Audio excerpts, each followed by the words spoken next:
Once upon a time, in a quiet little town nestled between rolling hills and whispering woods, there lived a boy named Jackson. Jackson had an imagination as boundless as the sky, and every night, his dreams painted a world of wonder and delight.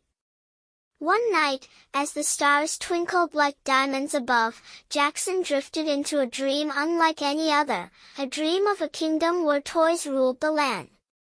As Jackson opened his eyes, he found himself standing at the gates of the most magnificent castle he had ever seen. It was made entirely of colorful building blocks, with flags of silk ribbons fluttering in the breeze. The air was filled with the sweet melody of music boxes, and the ground was carpeted with soft, plushy grass. "Welcome to the Toy Kingdom," a voice boomed. Jackson turned to see a soldier made of tin, standing at attention with a smile painted on his face. "I am Sir Clanksalot, the guardian of the Toy Kingdom. His Majesty, King Teddy, invites you to explore his realm and partake in the joy of toys." Jackson's heart leaped with excitement as he stepped through the gates. The streets were alive with toys of all shapes and sizes. There were dolls having tea parties, action figures scaling candy cane mountains, and puzzle pieces dancing in harmony. Jackson laughed as a group of wind-up robots marched past him, their gears ticking in perfect rhythm. He wandered through the bustling market square, where marbles glowed like precious gems and kites soared in the sky, painting it with a kaleidoscope of colors.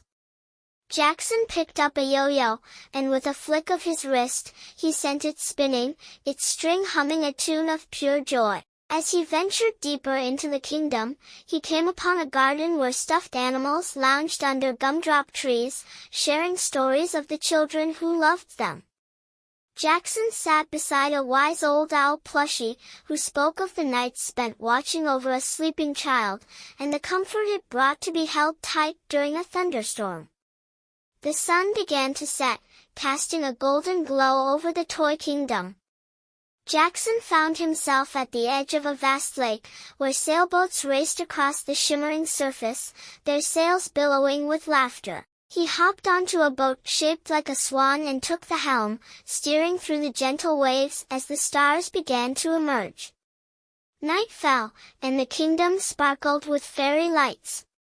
Fireflies danced around, and the toys gathered in the grand ballroom of the castle for a celebration.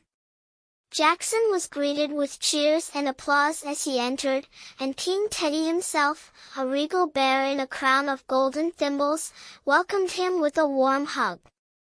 "Dear Jackson," King Teddy said, "you have brought such happiness to our kingdom. Your imagination gives us life, and your joy is our greatest treasure."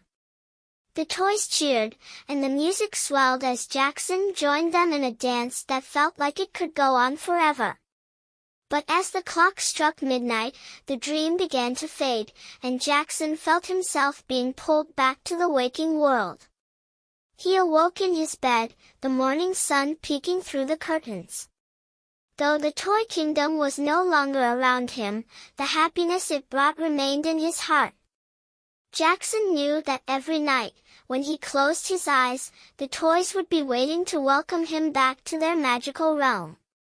And so, Jackson's days were filled with anticipation for the night's dreams, where he was not just a boy, but a beloved friend of the Toy Kingdom, a place where toys were more than playthings, they were companions on a journey of endless joy.